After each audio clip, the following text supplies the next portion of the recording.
It's always very strange when I come into a room and hear me speaking. I thought, oh, there's a ghost in here somewhere.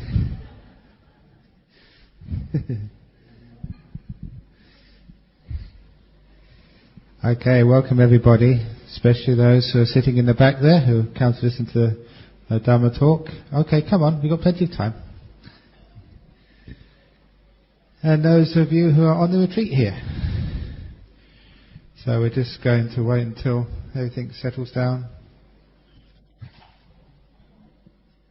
For these talks which I'm giving in the evening, this is especially for those guests here. They're all somehow to do with the meditation, but hopefully that they'll be useful for those people who are just coming in to listen to a Dhamma talk. So sometimes when I give a Dhamma talk in public, it's usually on all sorts of things concerned with daily life. But because this is a meditation retreat, most of the talks in the evening are somehow to do with meditation. Very good. So, just as I was coming in here, I was listening to myself on the talk there about the difference between being a spiritual director and being a spiritual dictator. So, even though that I'm a boss of a Buddhist society, that you never actually become a dictator. I always find the way to get your own way is to be able to use psychology. And it's the same psychology which I use to train my mind as I do to train my monks. Those of you who've got children, and those children, if they're misbehaving, and you try to control them, it's just like having a mind which misbehaves in meditation. You try to control it. If you know psychology, you can train your children really, really well. For example, there was one family who told me that they could not get their son to go to the temple. Every time they said, come and listen to one of the monks at the temple. He said, no. So I told them, listen, this is what you should do. You go out in the evening, go to the temple, just don't tell your son where you're going. And when they say, Mum, Dad, where are you going? Say, none of your business. So why is it none of my business? Look, it's none of your business, be quiet. That's number one, to get them interested. And number two, if they find out, are you going to the temple? You say, yes. Son, you can't go. Prohibited. And when you tell your child, oh, you're banned from going to the temple. Why am I banned from going to the temple? Don't ask silly questions, you just can't go. And of course, their son went. It's reverse psychology. It's amazing, just you think it's quite simple, but it's amazing just how well that works, reverse psychology. That a year or two ago, there's one of our members. She was a very successful businesswoman and very good, a very bright person. We wanted her on our committee. So I went up to talk with her and I said, that it'd be very nice. We're having our committee elections soon. It'd be very good if you stand for one of the posts. I was actually thinking of getting her to be vice president. And she immediately said, no, listen, no, I have to do so much work. I'm so busy. I can't even have time for my family, let alone doing any more work. It's just too busy. And of course, as soon as I heard her, I knew that if I followed on that particular path, I would never get her on our committee. So I said, oh look, I made a mistake, sorry. Now I don't want you to even think about this, because I know that sometimes people feel guilty if you ask by me for a good cause, you can't do it. I said, no look, you can't do it. In fact, I said, I'm banning you from even thinking about it. So you can't be on our committee, okay? Don't even think about it, you're banned. And a few days later, it worked perfectly. She rang me up and said, why am I banned from being on your committee? And she became our vice president. It worked very easily. Because when you use reverse psychology, you know how to work with people. It's the same with when I was a young monk. I was the number 2 in our monastery. And so I had an abbot and one who is senior to me. And of course, when you've got a boss, either at work or in the monastery or in the family, you've got to be very smart and learn how to get your own way. So, how I learnt to get my own way, even though I wasn't boss, I was a power behind the scenes because I use psychology. The simile which I usually give was like we were building our monastery, and so I go up to him and say, why don't we build a hut over there on the hill? I just make the suggestion very calmly, and he would say, don't be ridiculous, that's a stupid idea. No one will build a hut on the hill. Now with psychology you do not argue with the boss. You use more devious means than arguing. So I said, oh okay, yeah, very, very good. And I wouldn't push the point. I'd wait for 1 or 2 weeks when I was sure he'd forgotten. And then I'd say it again. Why do we build a hut on the hill? And he would say, oh, it's a silly idea. I don't think that would work. And I would leave it. Usually I'd only need 2 times. Sometimes 3 at most. But what would happen? Another couple of weeks would go past. And I'd be walking with him. And he said, I've just had this idea. We should build a hut on the hill up there. And I'd always say, wow, what a great idea of yours. Now, how this worked was as follows, and I'll now tell you how that works in meditation. How that works is, if it really is a good idea, all you need to do is to plant the seed.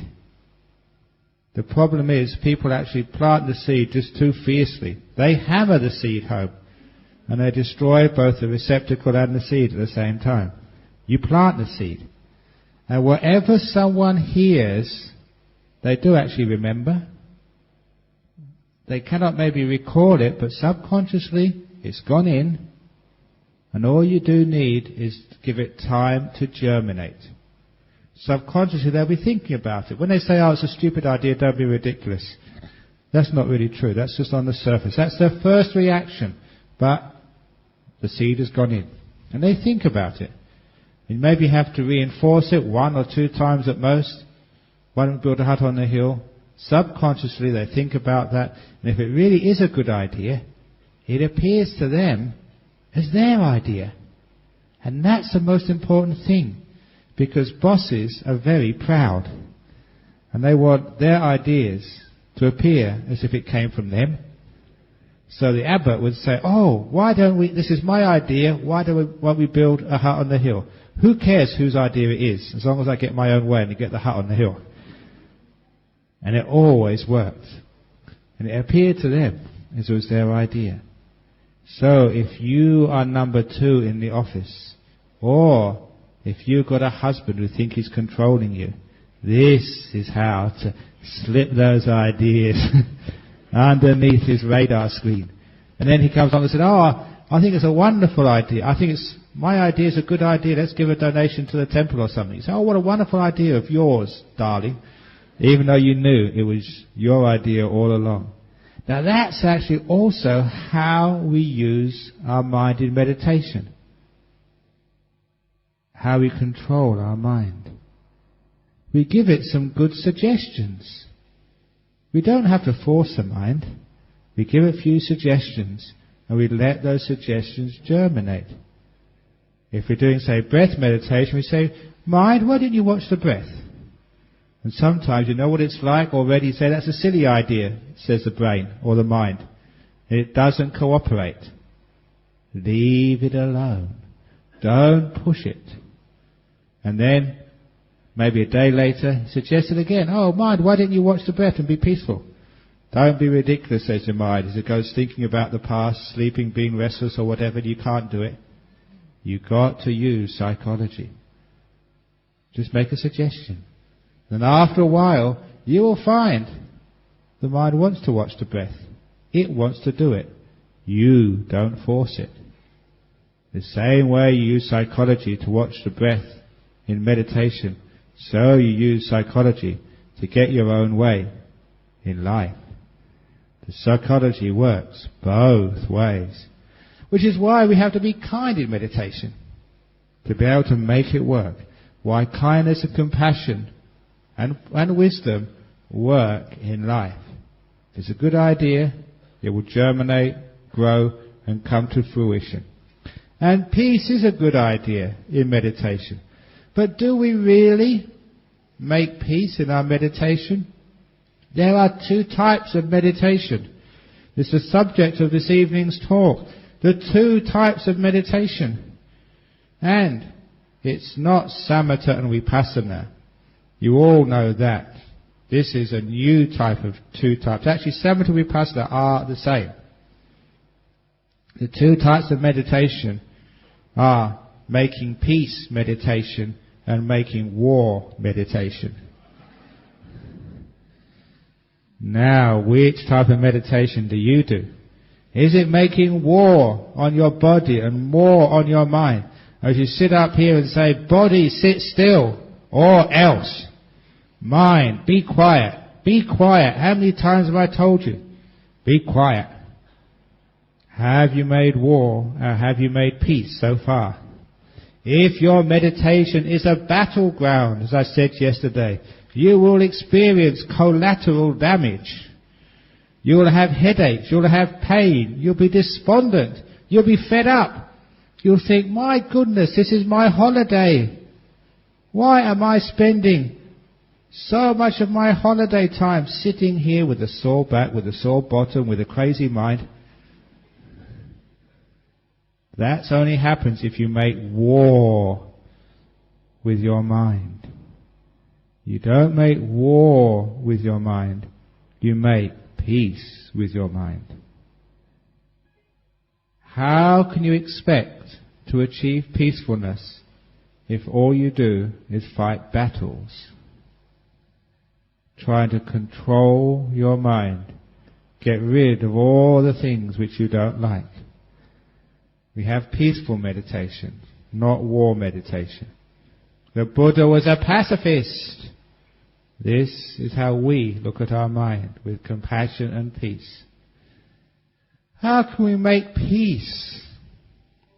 We make peace by every moment. Whatever we experience, we make peace with it. Whatever you experience, make peace with it. If you're making peace, you're making the good karma of peace for the future. If you're making war, you're battling, you will never get peace that way. You'd only get more disturbance. So every moment in your meditation becomes a moment of making peace. Making peace with this moment, making peace with this moment, making peace with this moment. For all you meditators who have come to me in the interview time and say you've been tired, you've been sleepy, so have I. Out of compassion, out of empathy for you, I was also sleepy this afternoon. Now what do we mean there? Why? It was because of causes and effects. I've been very busy in Singapore, giving lots and lots of talks. Even, it's very hard being a monk, you know. Because you give a talk, someone offers to drive you to the talk. On the way, they ask all their questions. As soon as you get in to the hall, people, even before you can sit down, they come up to you and say, can I ask a question? And afterwards you have question time, and on the way out, as they escort you to the car, they ask you their questions. Even when you're stuck in the lift going down to the bottom of the ground floor, they're asking you questions. And they always say, just one more question. When I say just one more question, hang on, there'll be 2 or 3 for sure. And if they don't ask me a question at the time, they hand me these slips of paper with their questions on. So it's a lot of hard work being a monk. No wonder I'm tired. It's nature. It's not my fault. So if you're tired in the first few days, it's not your fault. Make peace with your tiredness. For those of you who are tired, I love to tell this story.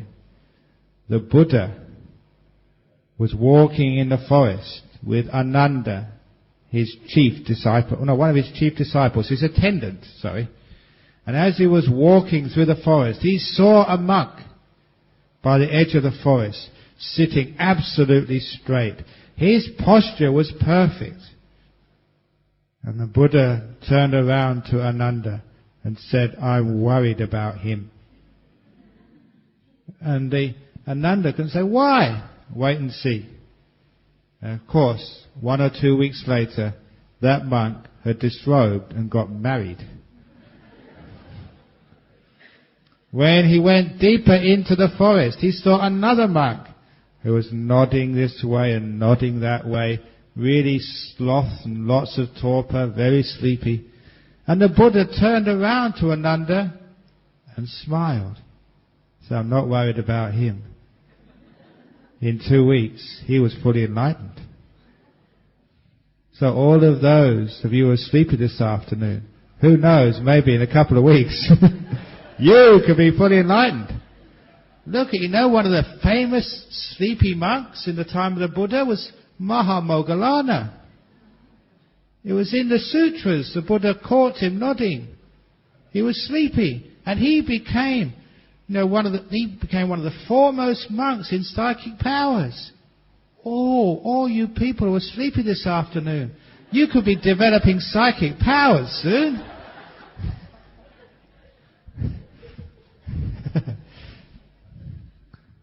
And actually the reason why is, I've got another glass, my goodness.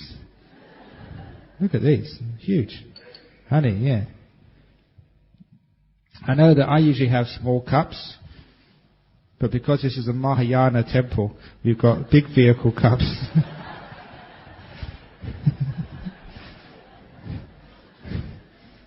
Anyway, who cares anyway?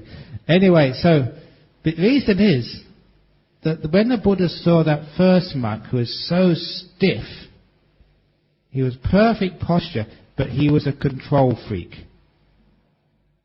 Now you can make yourself look very, very mindful. You can look mindful, you can appear mindful, you can look like you're doing the meditation, but it's just control, control, control. That type of control freak on the outside looks, wow, look at her, she sits so straight, so strong, but it's all control. It's not coming from the right place. And because if you're a control freak, you'll never get any peace, never any happiness. You're making war with every moment. You're making war with your body. You know what happens when you make war with your body in meditation? You get samadhi headache. Which many people get here in meditation because they make war. They're trying too hard. I don't know if I told this story, but there's a man who went into a psychiatrist. He had this very, very terrible psychosis or phobia or whatever you call it. But he was really crazy. He said, "Doctor, sometimes I think I'm a marquee. Sometimes I think I'm a teepee." And the doctor said, "What? A marquee? A teepee?" He hadn't read that in his books. He hadn't heard that syndrome at the university. Someone who imagines they're a teepee half the time, and the other time they think they're a marquee. And he had a moment of insight. He said, "I've got it. I know your problem. You are too tense." Got it? Yeah. So don't be tense in meditation. Be relaxed. Yeah, marquee is a type of tent.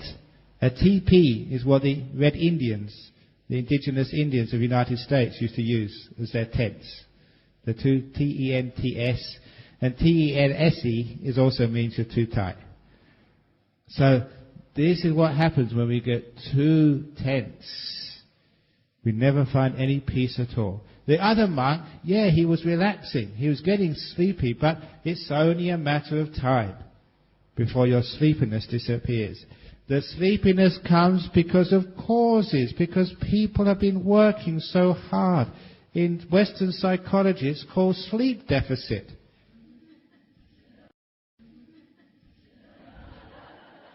and now you've got time to make up for the sleep. Because you know what it's like in the world? You've got to get up early in the morning to get the kids ready for school. You've got to go to work. You've got to clean the house up. You've got to drive through the heavy traffic. You get to work, and you've got to work really hard. Sometimes you don't have time for lunch, and you have to work hard in the afternoon, and that's being a monk, let alone being a layperson in the world. We all have to work really hard, and no wonder we get tired. And now you're letting go. You're relaxing. You will experience tiredness on the first few days of a retreat. It's acceptable. It's allowable. When I gave you the 8 precepts, we chanted the 8 precepts this morning, there was not a precept said I shall refrain from nodding. That's not part of the precepts. So it is all right. It happens naturally because you're tired, but because this is a peaceful place, because you don't have to work on the computer, you don't have to use your mobile phone, you don't have to drive through the traffic, except to the breakfast tables, because there's many traffic there when you have to rush to get the breakfast in the morning. Because of that, eventually you get your energy back. Give yourself time. Allow nature just to work its way out. We flow, we let go according to life. And that way, we always will be able to develop good states of mind. I gave a wonderful story about letting go in my book, which came from one of my fellow monks. It's a great story because it showed actually how relaxing at the right time and place can actually save your life. He was a New Zealand monk, and he was with an old school friend, a university friend, I can't remember which, and he was hiking in New Zealand. If any of you have ever been to New Zealand, they've got lots of beautiful open spaces. When I first saw those open spaces, you know, the mountains and lakes, many, many places you can go, they call it tramping, just their word, like hiking, walking in the wilderness. I thought it looked so beautiful in the photographs. It looked just so delightful, almost paradise. But when I went there, I found a thing which you couldn't see in the photographs was the sandflies, like little mosquitoes, who kept biting you and biting you and biting you. They were so vicious in those wilderness. And the tourist brochures never told you about the sandflies. But anyway, he was walking with his friend in the wilderness. And after walking all day, in the afternoon, they came to a beach. It was a very warm, summery day. So having walked all day, they were sweaty, they were tired, and there's just this beautiful stretch of beach with this blue ocean. And he couldn't resist it. So take off all his robes and go for a swim. Now, you're not supposed to go for a swim for pleasure. And perhaps this is one of the reasons, because as soon as he got into the water and started swimming, he got caught in one of these riptides. These currents, which actually many people get killed. And that was one of the very dangerous beaches. Because once you're in this current, it's incredible. It's much stronger than you are, and it carries you out a long way from the beach. He got caught in one of these very strong currents. But because he was a monk, he knew what to do. He relaxed and let go. He didn't even try to swim against that current. He completely relaxed. Now that took a lot of courage, because that current took him a long way from the shore, many hundreds of meters. And when that current started losing its force, as it does when it goes out, only when it started losing its force did he start to swim. Swim away from the current and towards the shore. He was such a long way out, he said, when he started swimming, that he actually did make it to the beach, and he was absolutely exhausted. He used every last ounce of his energy to get back. But he told me and understood that what he was telling was the truth. If he had tried to fight the current, he'd have still been taken out to the same distance. Maybe it took more time. And when he got out to the same distance, he would have been utterly exhausted. He would not have had the energy to swim back. He said letting go, literally going with the flow, saved his life. When it's a current you can't fight, you let go, you give in, you go with the flow. That happens so often in our life. In our meditation, if you're tired, you have to just go with the flow. Be tired, it will disappear after a short while. In fact, the more you struggle, the more you use up your energy, which means the longer the sleepiness lasts. I say, if you're sleepy, then sleep. Get it over and done with. It's cause and effect. It's nature. It's because you're out of energy. If your car hasn't got any gas, of course it won't go. So you just fill up with gas. You get some more petrol, that's all. And you get the petrol, the energy of the mind, by just being still. It comes back all by itself. So you go with the flow, which is making peace in every moment. It's the same in life. If someone starts arguing with you, what do you do? Do you try and fight that current to somebody else? If they argue with you, just go with the flow. They want to argue? They can. It's all right with me. If they argue or get with me, it doesn't affect me. They're the one who gets hoarse.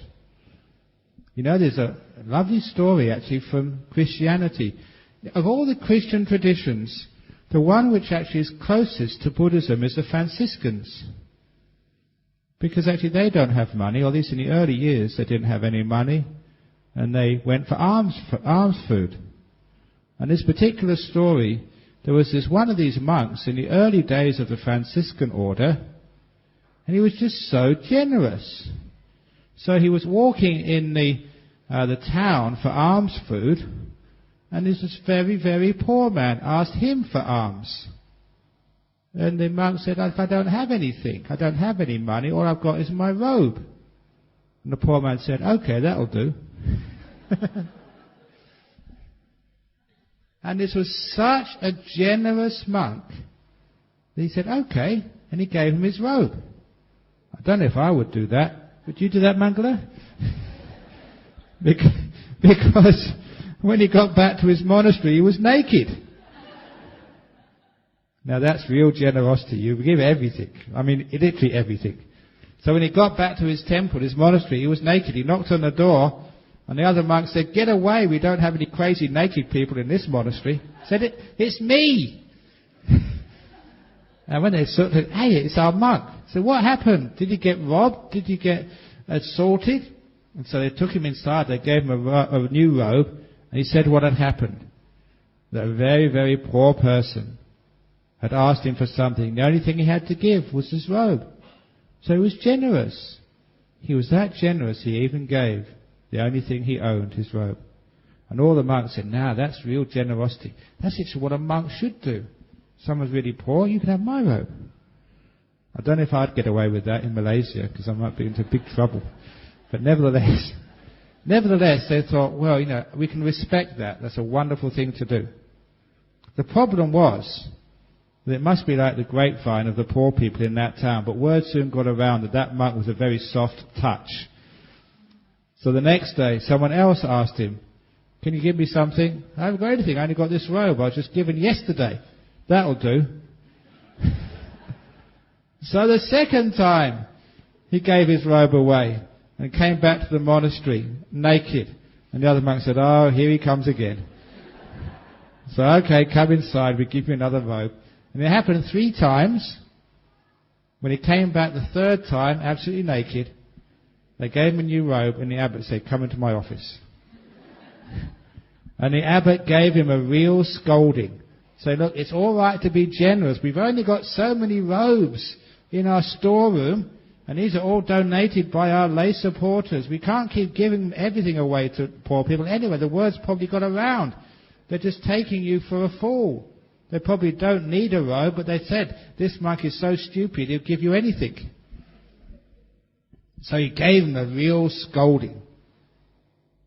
Now, even though this abbot was scolding and scolding this monk never once tried to defend himself. He just looked to the ground with humility, and he accepted the whole scolding. And when the abbot was finished, he said, go. And he went. About 15 or 20 minutes later, this monk knocked on the abbot's door and asked to come in. Come in, what do you want? And he had a cup of soup, of hot soup. What you brought me hot soup for? Said the abbot. The way you were shouting at me, I'm sure you've got a sore throat. This is for your throat.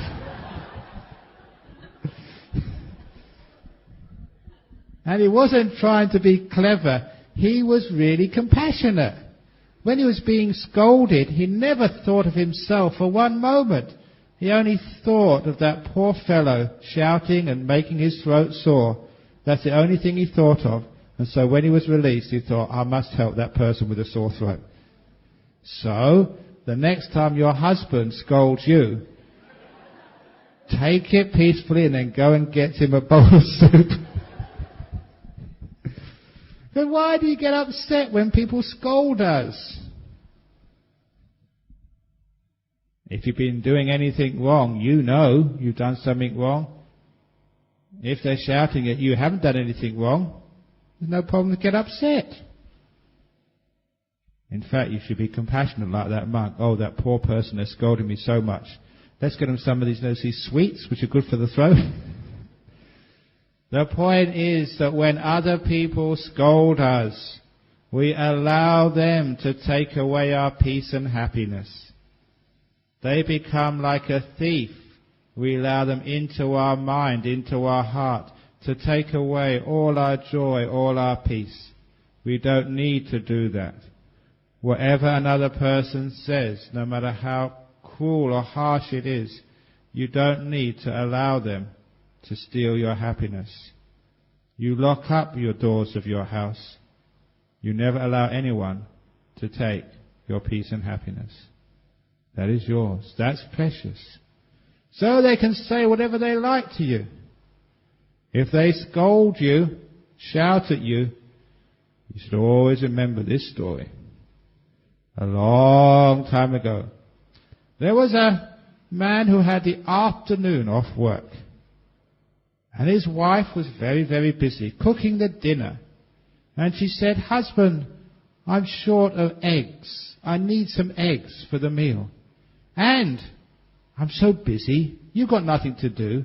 Would you mind going to the market and getting some eggs for me?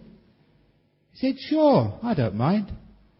And so the wife gave her husband a basket and some money, and she gave him the instructions of where the market was and how many eggs she needed. Now, he'd never been in the market ever before. But he went. As soon as he reached the market, as soon as he entered the market, this young man came up to him and said, sir, you've got a face like a camel. What? I don't even know you. And you've got a voice like a dog. What are you saying? And, now those are actually the polite things he said. As a monk, I cannot go any further. He said some awful, terrible, rude things to this husband. And in front of everybody. He said, I don't even know you. I've never seen you before. Why do you say such things? That never stopped the young man. And the young man gave him such a scolding, such a volley of abuse, some even really awful, crude, disgusting things he said to this husband. The husband turned around and went home. When he went back inside his house, his wife said, you're early, dear. Did you get the eggs? No. And I never want to go to that stupid market ever again. Don't send me there. Now, those of you who've got husbands, you know when your husband's like that, you have to sort of like stroke him to calm him down. It's a waste of time arguing with their crazy. So, she talked to him very nicely. nicely, very gently, until he calmed down. Once he calmed down, she could get some sense out of him. So she asked him, what happened? He said, well, I went into that market and this young man came and he called me all these terrible names. I couldn't even say those words to you, what he called me. And I don't even know him. It's so unfair. And the wife said, what did he look like? And the husband described the young man, and the wife recognized him immediately. Oh, it's him. That poor young man, when he was a boy, he fell over and hit his head. He's actually crazy. He's mad. He had to stop going to school. He'll never get a wife. He can't get a job because he's crazy. He just hangs around the market all day. Sometimes he swears at me and calls me names. Sometimes somebody else. We tolerate him because the poor young man is crazy.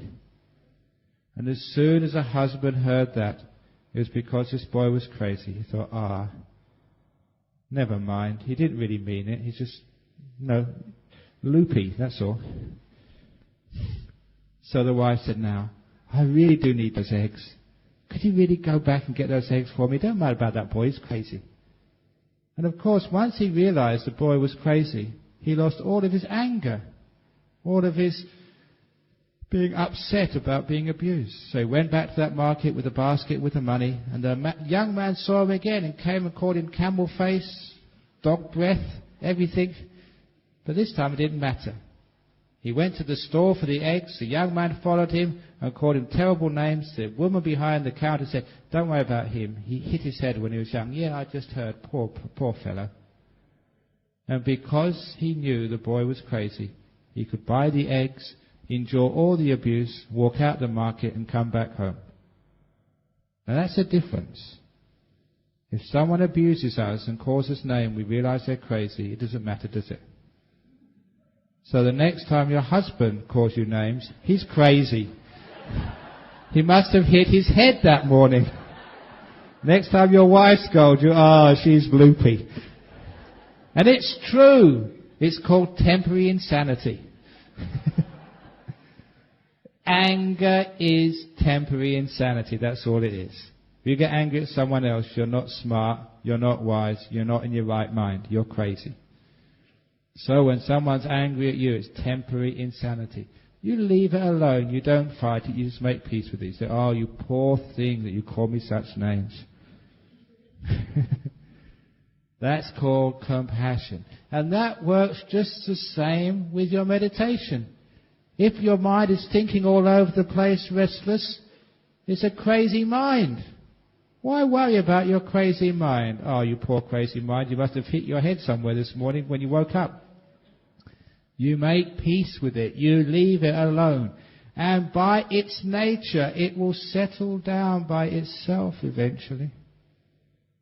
That's why when people come on a meditation retreat like this, 9 days, sometimes you get inspired and you have a good meditation and then you get despondent because it's not working. I've taught so many meditation retreats already. I know that don't even worry about all this judging yourself. You're going well, you're not going well. It happens despite you. Little by little, you'll calm down. Little by little, your restless mind will just stop being restless. The sleepiness will disappear. And you think, look at me, I've got rid of sleepiness. Look at me, I've got rid of my restless mind. It's not you at all. It's just cause and effect, just the whole way this retreat runs. It's because of the retreat that you get quiet. It's because of me. I've been brainwashing you, and I'm brainwashing you now. It's strange, actually. I like the idea of brainwashing because it's true. What you say, as I began in the morning, you think that you're in control of this, but you're not, because I give you suggestions to let go, just watch your breath. It's because I tell you to. That's why you watch it. Remember what I said at the beginning? I told my abbot years ago, why do we build a hut over there? He said, that's a stupid idea, don't do it. All the time I said, why do we do this meditation? That's stupid. But eventually you do it. I get my way. I know psychology. You get peaceful. I get my way. I know psychology. You get peaceful despite yourself. So the two types of meditation, it's supposed to be talking about two types of meditation. It's not samatha vipassana. It's battle meditation, war meditation, and peaceful meditation. So if you make peace with every moment, you'll find that peace grows. It's like the states of deep meditation are like a house built of many, many bricks. And each brick is a moment of peace. A moment of peace, a moment of peace, a moment of peace. And you build up until you've got so much peace. You are at peace. Not at peace, you are peace. And a wonderful thing happens in the deep meditations. It happens despite you. You just become the passenger. And you watch all these wonderful states of meditation. They just roll on and on and on. Despite you. You're just a passenger saying, wow, look at this is happening. Who did that? It wasn't you. Because in meditation, you can't do meditation at all. You have to get out of the way and let meditation happen. Of the 5 hindrances, you know the 5 hindrances in meditation? There's a 6th hindrance. The 6th hindrance is you. You are the hindrance. Me, the controller, I want this, I want that. Measuring. You know, this is a Mahayana temple. There's a wonderful sutra, the 3rd patriarch of Zen. He did this wonderful teaching.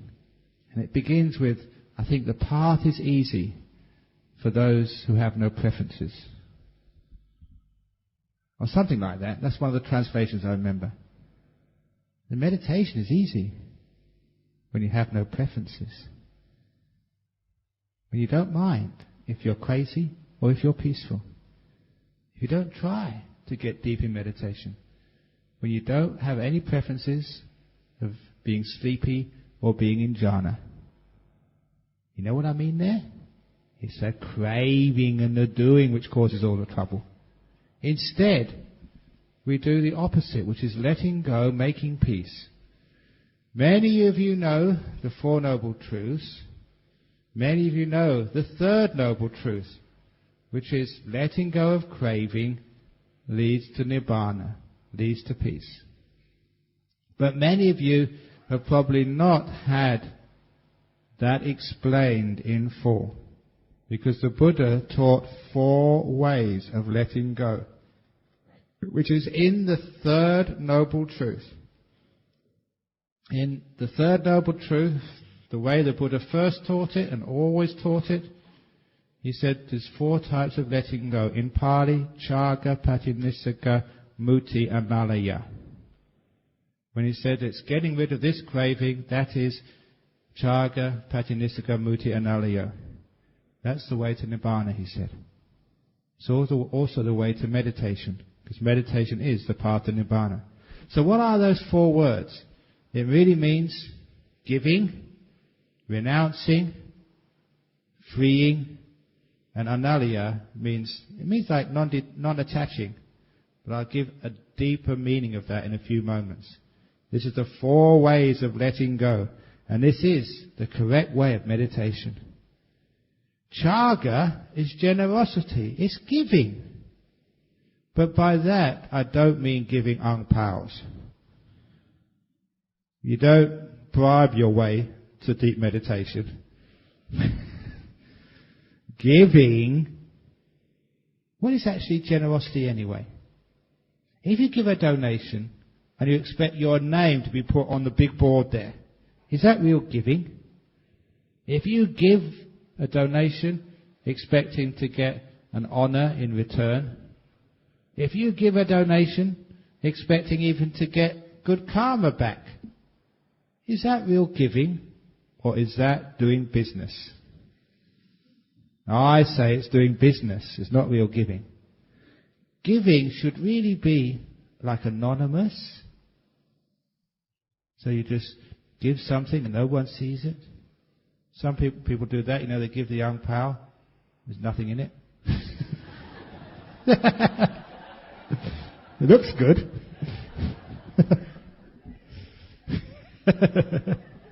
It happens, I see that. Now, real giving is anonymous. You don't expect anything back. You don't even expect a thanks. Those of you who give and help someone is to get so disappointed, they never even thank me. Said because you never really gave. If it's real giving, you don't expect anything back at all. Now you understand why it's called letting go. If you give yourself to the meditation and you don't expect anything back at all, that's called letting go. How many of you have got expectations of what you want to achieve on this retreat? You've already figured out, I'm coming here because I want jhana, I want stream winning, I want enlightenment, otherwise I'm going to demand my money back. At least I want to get better meditation, I want to get peaceful, I want. That, it never works. In meditation it has to be real giving. So every time I sit down, meditation, I give, I don't expect anything at all. I'm giving my time to meditation out of faith in the Buddha. So what the Buddha asked me to do, whether it works or doesn't work, I don't care.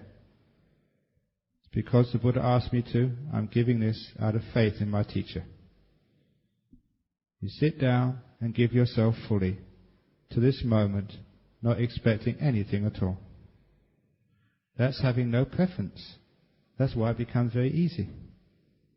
That's why you don't ever complain to me or the organizers.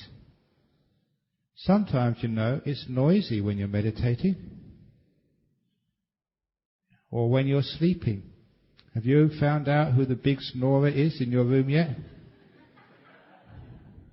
If it is, put their name down on a piece of paper. We'll move them into the snoring room. Put all the snorers together. No, you can't do that. The snorer doesn't disturb you. And I'll tell you why. Years ago, when I was with my teacher Ajahn Chah in Thailand, you'd think that in those monasteries, in a traditional Buddhist culture, they would respect the monasteries. They did most of the time, but sometimes they had a party, and they respected the party much more than they respected Buddhism. In other words, they turned up the speakers really loud. And they were blaring. Even though the village was over 1 kilometre from our monastery, and you were inside your hut, it was like having the ghetto blaster right inside your room. It was so loud. Worse, I didn't enjoy that music. And so, we complained to Ajahn Chah, because they wouldn't listen to us. But Ajahn Chah was a very powerful, respected monk. We said, Ajahn Chah, can you speak to those villagers to turn down the music when they have a party? They'd listen to you. I'm sure they'd do that, because it's so disturbing to our meditation. And Ajahn Chah gave this beautiful, profound teaching like he normally did. These wonderful one-liners, which you can apply to so many things. He said, it's not that the noise is disturbing you. You are disturbing the noise. Now, wasn't that brilliant? And it's so absolutely correct. When someone is snoring in your room, it's not they're disturbing you. You're disturbing the snoring. Do you understand? You say, oh, why are they snoring so much? They shouldn't snore. We should just have a blacklist of snorers so they never come on a retreat ever again. That's not the case. The more you think about it, the more you're disturbing the noise. The biggest noise is not the snoring. The biggest noise is the complaining inside. That's the noise which keeps you awake, not the noise coming from their throat or their nose or wherever it's coming from. And it's true. That's what he meant by you're disturbing the noise. The noise is nature. It's a nature of people to snore. It's a nature of people to make a noise when they get up and get down. What do you expect? It's just like when you complain about your husband. It's not your husband disturbs you. You disturb the husband. What do you expect from a husband? They're all the same. I'm an expert on this because when the wives come and complain, they complain to their husband to me. And I've got all this data about what husband... You only know one husband. I know heaps of husbands. Because the wives always tell me about them. It's just a husband, that's all. Or you complain about your kids. You know, when I first was a monk, you used to have these interviews or counselling. And it was really interesting at first. I said, why, this is interesting. The second person came in, and I said, I've heard this before somewhere. The third person, here we go again. Always the same problems. So I know about kids. I know about husbands and wives. I know about parents. I know about sickness. You are disturbing the world. The world doesn't disturb you. This is nature. Old age, sickness and death, not getting what you want, getting what you don't want. That's nature. Stop disturbing nature. Stop disturbing the Dhamma. So you give, expecting nothing back in return. You don't disturb the world. You just give. And if you can do that, give yourself fully to the breath. Not expecting to get peaceful. Not expecting to get still. You will find you're letting go. And you go boom, boom, boom, boom, boom, all the way to jhana and to nibbana. Easy. And if you come and say, I tried the Ajahn Brahm, it didn't work. What do you mean? I never promised it worked. You're doing, you're giving it, not expecting anything. You've been expecting again, silly. So that's the first type of letting go. Giving, expecting nothing back in return. And in your life, those of you who've got children, isn't that what you do? You give to your kids. You don't expect them to be doctors or engineers or to pass their degrees. You just give to them. But you don't demand that they turn out to be this way or that way. So please be kind and giving to your children.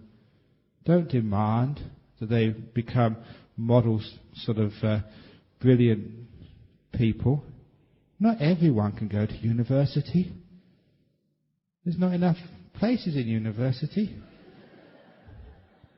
In fact, actually, I read an article from England that because there's so many university graduates in UK and there's not enough plumbers, you can make far more money doing plumbing than you can having a PhD in engineering. It's true. It's just market forces, demand, sales, demand and availability, supply and demand. So if you really want your kid to have a good career, then take him out of university, teach him how to be a plumber, and not only will you save a lot of money with university fees, but also he'll make much more money, and number three, he can help fix up the plumbing in Chandako Buddhist Lodge. So the point is we give to our kids, but we really shouldn't expect much. And if you don't expect anything, you don't demand anything, you usually get everything back in return. If you want it, expect it, it never comes. So that's expectation. The second part of letting go is called renunciation. Patinissagga. You renounce things. So, see how much you can renounce. See how much you can throw away in your meditation. So often what happens is we get so far in meditation we can't go any further. We get stuck. You know what you should do when you get stuck in meditation? Have a look to see what you can throw away. There's something in there. I like to give the simile of a hot air balloon. I don't know if you've seen hot air balloons in Malaysia, but these are these big balloons. They have to use gas or like hot air, and there's a basket underneath with 2 or 3 people. You go really high up into the air. And because it's got no engines, it's very, very peaceful. It's like floating up where the birds live. And it's like, meditation is like going up into a hot air balloon, leaving the world right down there, and you're really high up where it's nice and peaceful. However, you get so far in your hot air balloon, You can't go any further. It's like you're meditating, you get to such a level you can't go any further. So what would you do in a balloon? You'd see if there's any ballast, anything you can throw out of the basket of the balloon to make it lighter so you can rise higher. And that's exactly what you do in meditation. You see, what can I throw out? As I said this morning, the first thing you throw out in your meditation is time. Don't be so concerned of whether it's... What day is it today anyway? Saturday, Sunday, Monday? What day is it today? No, it's not. It's now day. Today is now day. Now day of the now month, now 1,000, now 100, and now-ty now.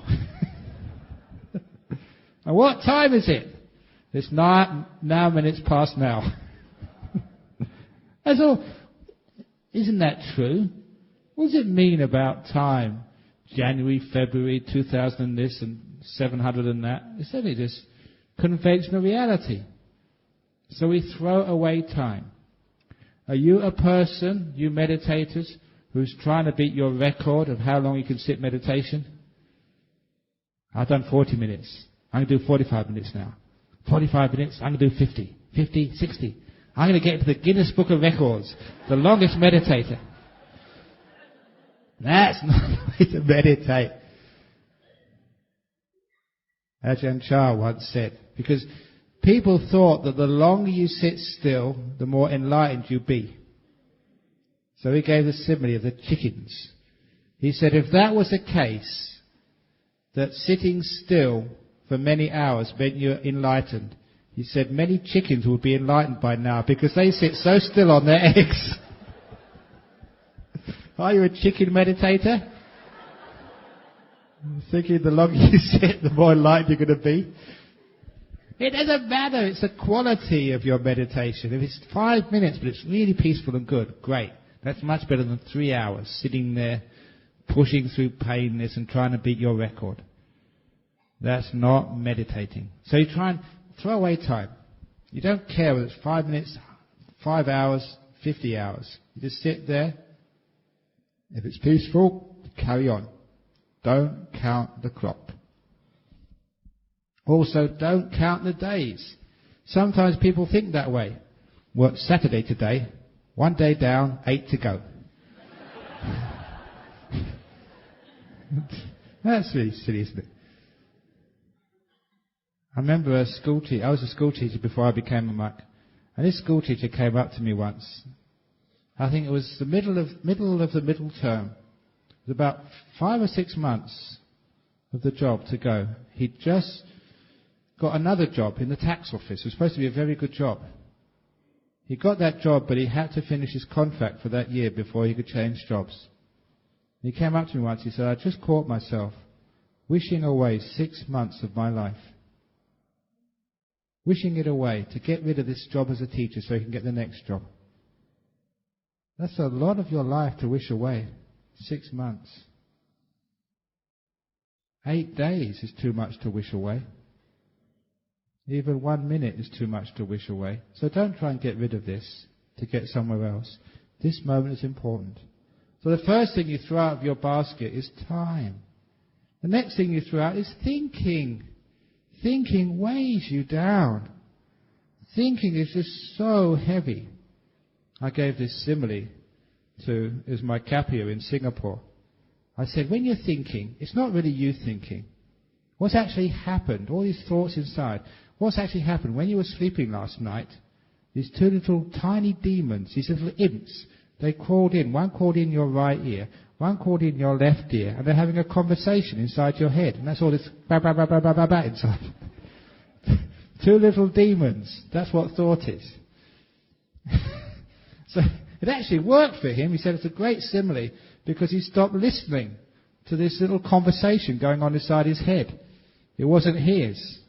Not me, not mine. Anatta. There's 2 little demons inside your head. That's all it was. So when it's 2 little imps, 2 little demons, they are, shut up. When you don't listen to it, when you ignore it, it stops. That's what happens. If it's your wife, nag, nag, nag, nag, nag, nag, nag, nag, nag. When you stop listening to it, you really ignore it. There's not much point nagging anymore. When you stop listening to it, you really ignore it. There's not much point nagging anymore. She stops. You know that sometimes people actually, these days, sometimes the husbands have to go overseas or the wives have to go to see their parents.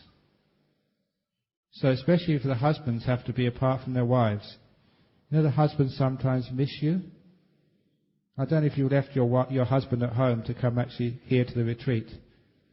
So out of compassion, what you can do for your husband is get a CD or one of these tapes and go, rah, rah, rah, rah, rah, rah. I call it a nagging tape. So if he really misses you, he can put on the nagging tape or the nagging CD. Rah, rah, rah, rah, rah, rah.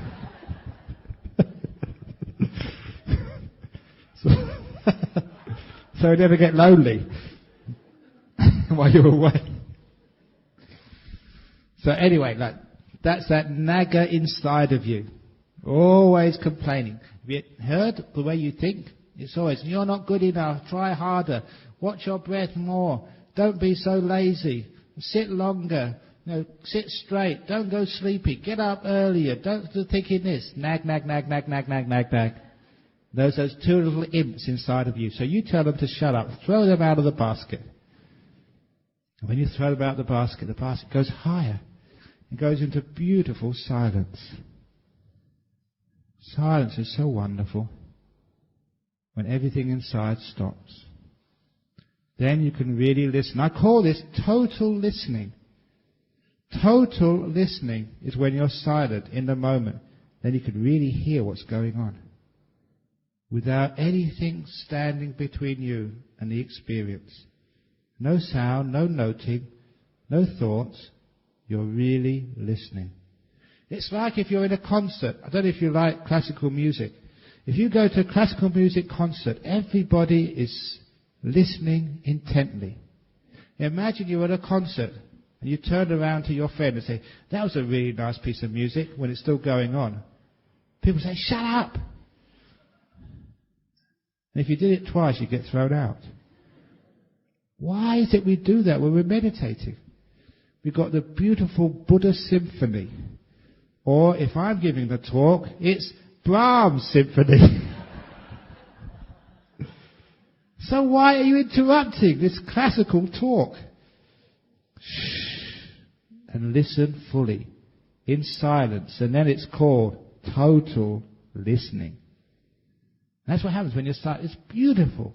And you hear so much. You learn so much.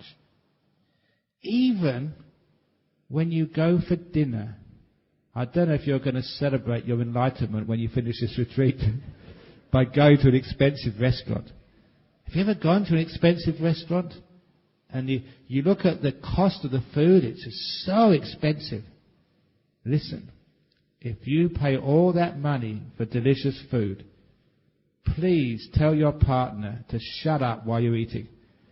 So you can have full awareness of all those tastes. Because when they're talking to you, you can't taste the food. You're listening to them, and all that money you're spending is just going down the drain.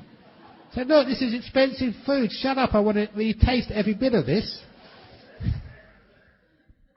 So, you should only talk to your friend or your partner when you go to cheap restaurants. To take your mind away from the rotten food. It's called total listening. Now, that's what you throw out the basket, all this talking business. And you go high. The next thing you've got to throw out is the body and the five senses.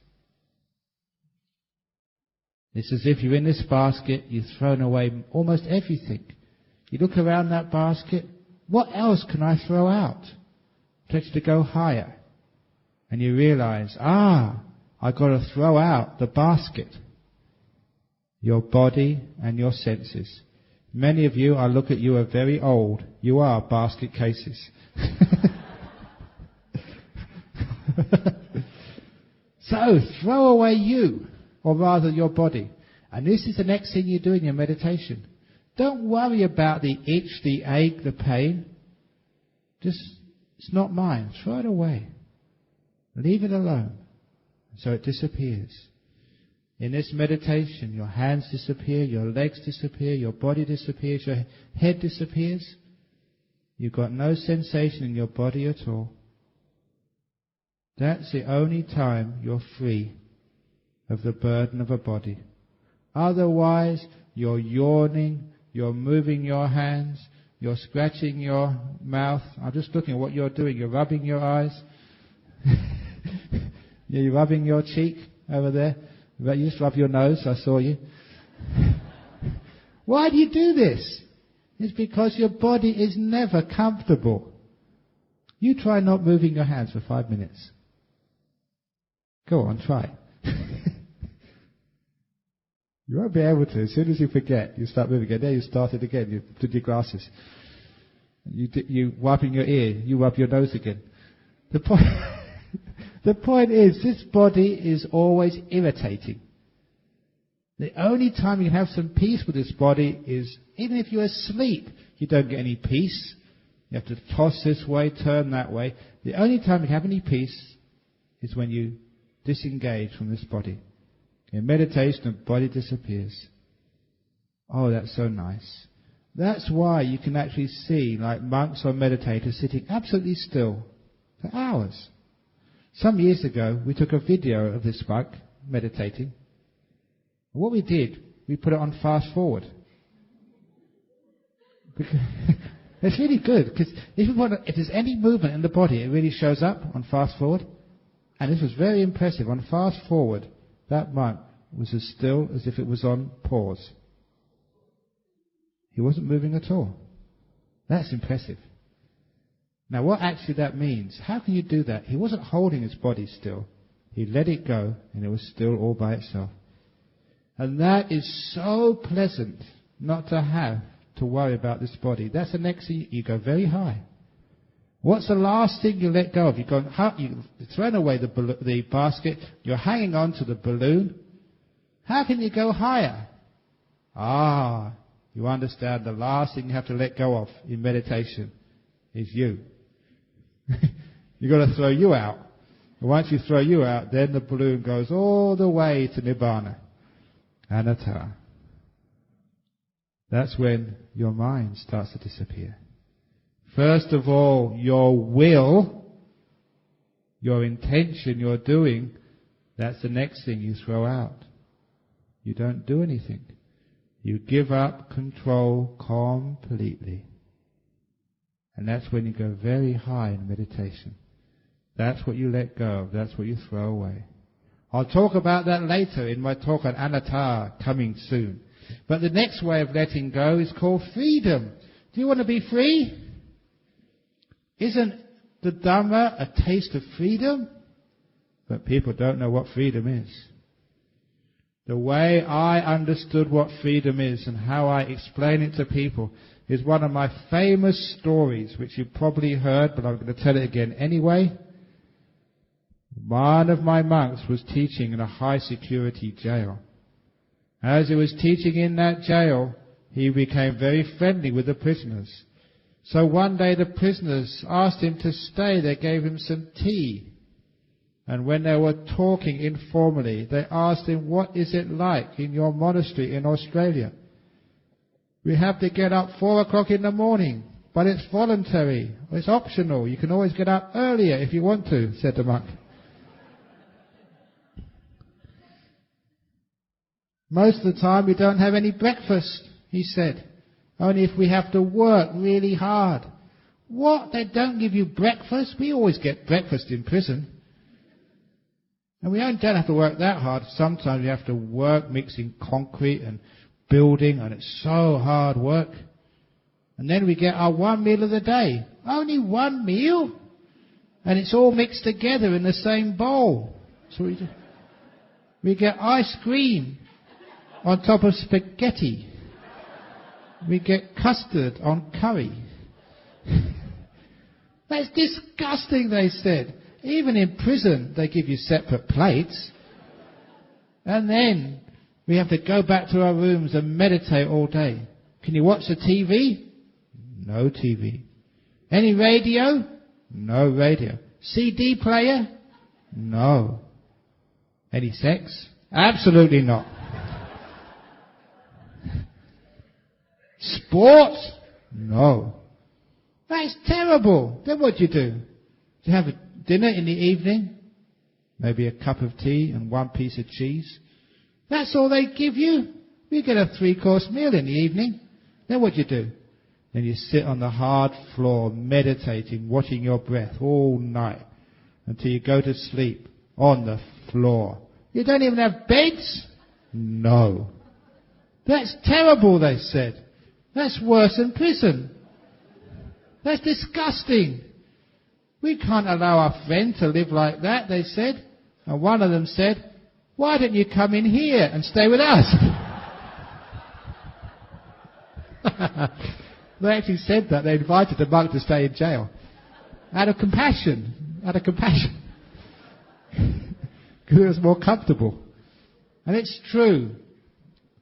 Our monastery is much more harsh physically than a prison. I think even probably in Malaysia, I'm not sure whether... I think you still get 3 meals a day in prison, do you? Yes, much better than my monastery. So why is it, I thought, that in my monastery there is a waiting list, monks trying to get in? Why is it? I'm in big trouble when I go back, because when I go back in the new year, there's an ordination coming up in January. I don't know what to do because there's too many people want to ordain, haven't got enough huts. Got too many monks. Do you want a few spare monks? These are young monks still in training. Why is it that people in my monastery don't want to escape? Why is it in these comfortable monasteries in Australia, if people got half the chance, they want to escape? Why is it a prison? Why is my monastery a place of freedom? And I soon figured out, and this is very insightful, the difference between freedom and being in a prison does not depend on how you're feeling, painful or pleasant, on how comfortable it is or how uncomfortable it is. Any place you don't want to be is called prison. No matter how comfortable it is, if you don't want to be there, you are in jail. Any place where you're happy to be, any place of contentment, is a place of freedom. Even if it is austere, if you're happy to be there, you are free. That is the meaning of freedom. Contentment. Now, if the Dhamma has only got one taste, the taste of freedom, are you experiencing the Dhamma in your meditation? Are you content to be with your sleepy mind? Are you content to be with your restless mind? Are you content just to be with your pain? Or do you want to be somewhere else? If you want to be somewhere else, you have just put yourself in prison. If you're with a partner, your husband, wife, you don't want to be in that relationship. Your relationship feels like a prison. How can you escape from that prison? Don't think to change your husband or swap your wife. That's not the way to escape from the prison you made of your relationship. The way to escape is not changing the outside, it's being content with the person you're with. Then you feel free, you're not in jail anymore. You don't have to climb over the walls of a prison to be free. You just have to be content to be there. And then freedom is yours. Now, what I mean in your meditation, if you're content to be here, content to be in your sleepy mind, in your restless mind, in your tired, your sloppy meditation, you've been meditating for 30, 40 years, you've never got anywhere. If you're content just to be here, you're free. And you find boom, boom, boom, boom, boom, jhana, enlightenment very quickly. Because it's freedom. You're letting go. And that freedom, contentment, builds. And all of the things which make your mind move, which separate you from enlightenment, are taken away. Contentment is letting go. Now, this is a powerful teaching for all you meditators here. Any moment in your meditation, if you have a moment of contentment, your mind may be all over the place, restless, tired. Be content. I mean, really content. This is good enough. And you'll find all those problems start to evaporate. When you build freedom, the mind lets go. When you give the mind freedom, there's no need for any thoughts. All thoughts begin from discontent.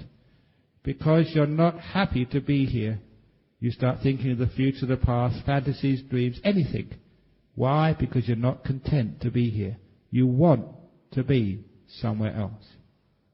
That's why the mind moves. I've seen couples, husbands and wives, been married for years. They don't speak to each other. Not because they've had an argument, because they're so content in each other's company, they know what each other needs. They don't need to speak. Contentment is a great source of silence, both in a family and in your mind. If you're really content, the mind becomes still. So that's the third way of letting go. Real contentment, being happy to be here, no matter what you're experiencing. Then you're free, and the mind stops.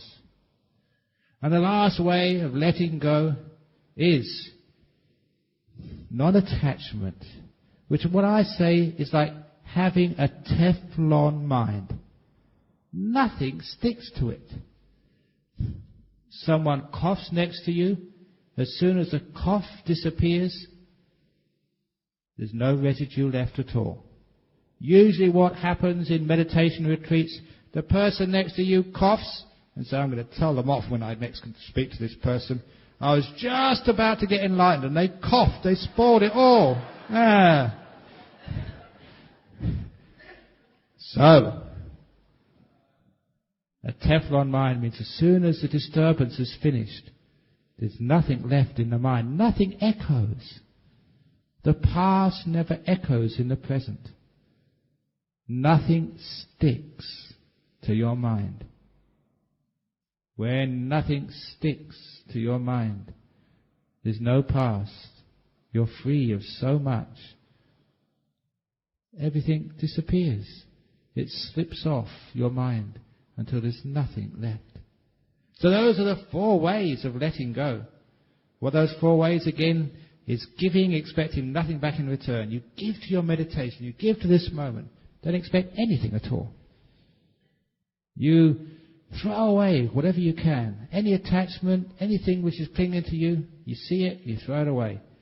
Throw away time, throw away thought. There's 2 little imps inside you having this stupid conversation. Throw away, what else? Body. Don't concern about your body. Throw away your mind. The whole lot. Chuck it away. Then you go, hi. Be content. This is good enough. That's actually a mantra which some of the monks use. This is good enough.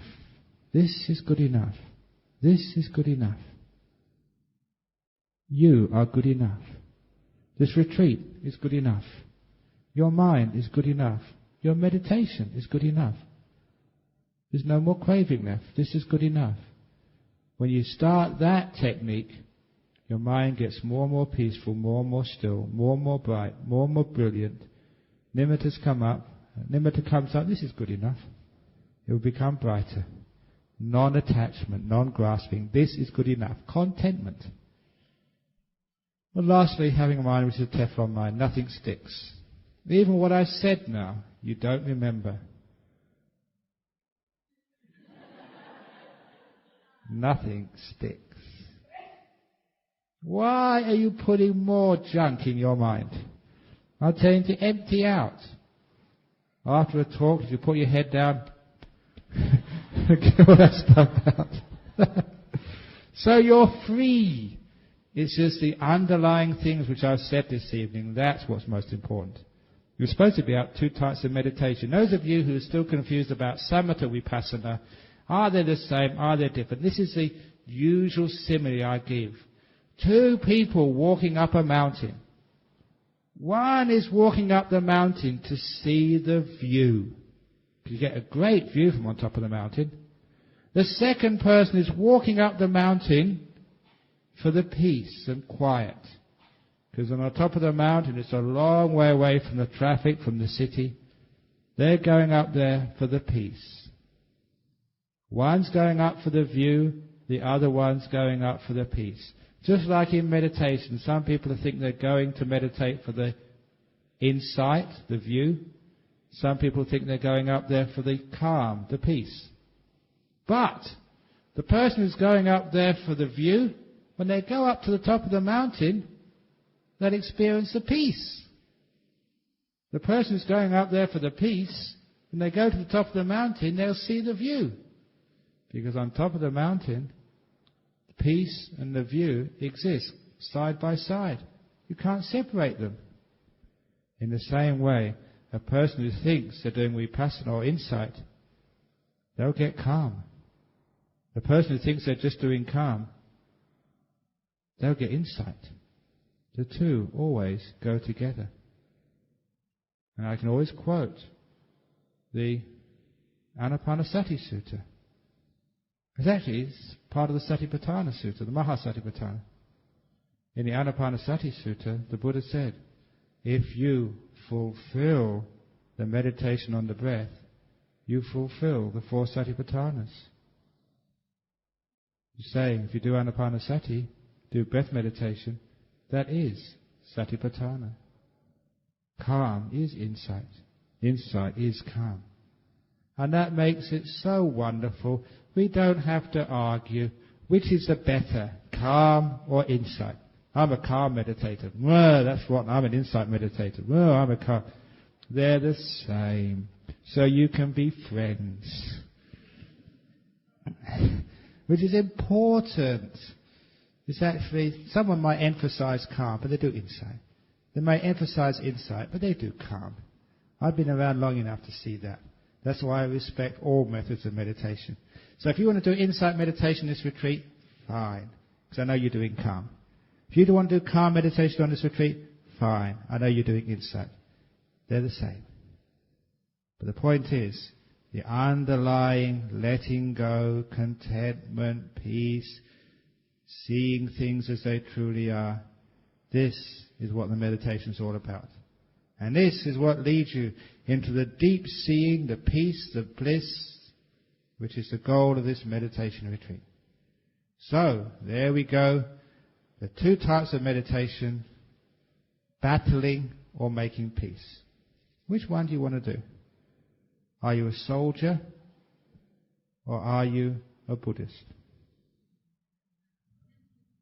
Okay, any questions?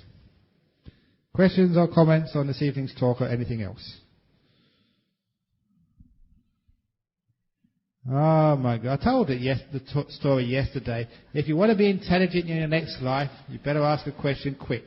Because death, you don't know when you're going to die. Death can happen any time. So you better ask a question quickly, some of you. Any comments or questions about the talk, about anything else?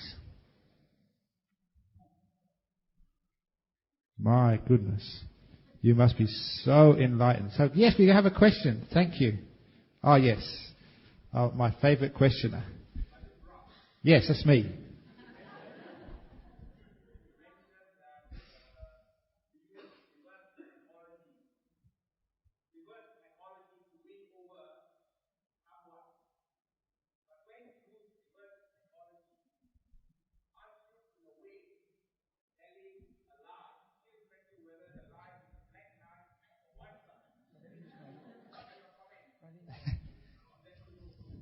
Okay, reverse psych... Yeah, go on, you've got another question.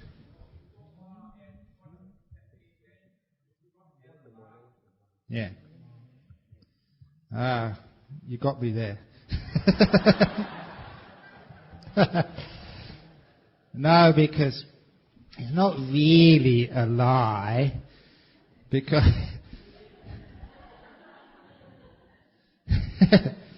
because when you say to your son, don't go to the temple, don't go to the temple, or you say to your husband, you get a Dhamma book, or you get a CD, you tell your husband, don't you listen to this. It's not really a lie, because he's the one who's sort of not doing what you're told, but you realise that that's your main aim anyway. If you tell your husband, don't listen to this CD, don't read this book, of course he's bound to read your book. That's the reverse psychology, which I'm saying. It's not really a lie, not telling a false thing. There's a bit of deceit, I must agree, but it's compassionate deceit. For the sake of the book. And it really works.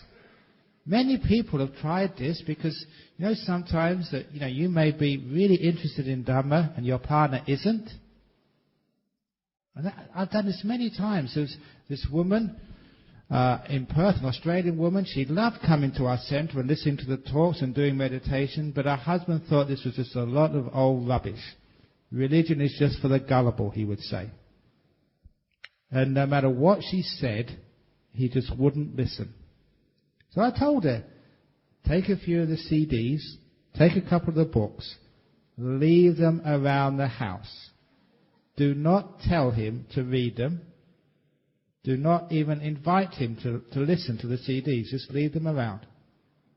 It's obvious. It's curiosity, inquisitiveness. It happened after a few weeks. He wondered, what's my wife up to? And he started reading one of the books. Now he comes every week. It works. So that's a psychology which you must use. Okay, I think you've got me there. You got another one? Oh my goodness, I mean...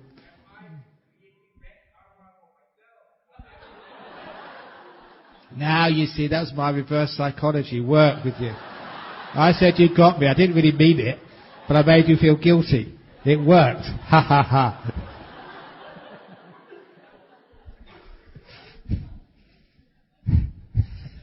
Okay, any questions? Monks are very sneaky, be careful.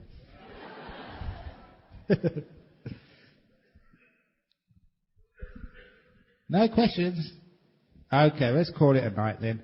So those of you who've come all this way to actually listen to a talk, there'll be another talk tonight. What am I talking about tomorrow night? I think mindfulness tomorrow night. See, tomorrow night's talk, for those of you interested, is mindfulness empowering your mind. So those of you who want a powerful mind, come tomorrow night for mindfulness. Yeah, we got. Okay, shall we share merits? That's the thing good. Actually, because there's so many people here, I think I forbid you from coming tomorrow night.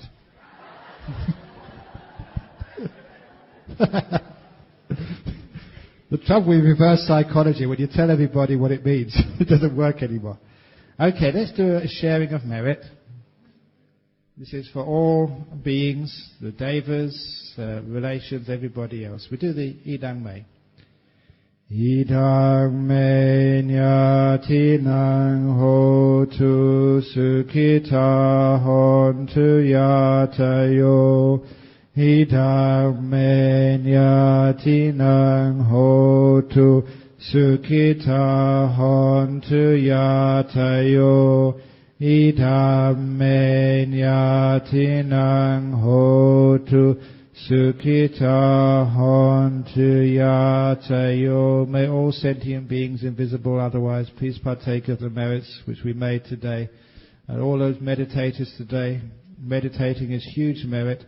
Keeping your precepts, offering dana, listening to the Dhamma, may all our relations and people who aren't our relations please partake of these merits today. Sadhu, sadhu, sadhu, sadhu. Okay, so please drive safely home. That's not reverse psychology. I want you to drive safely home. And hopefully to see you tomorrow. Good night. And the meditators here, you've got another half an hour, it's 9:30. If you've got energy, you can meditate some more. If you're really tired, you can go and have an early night.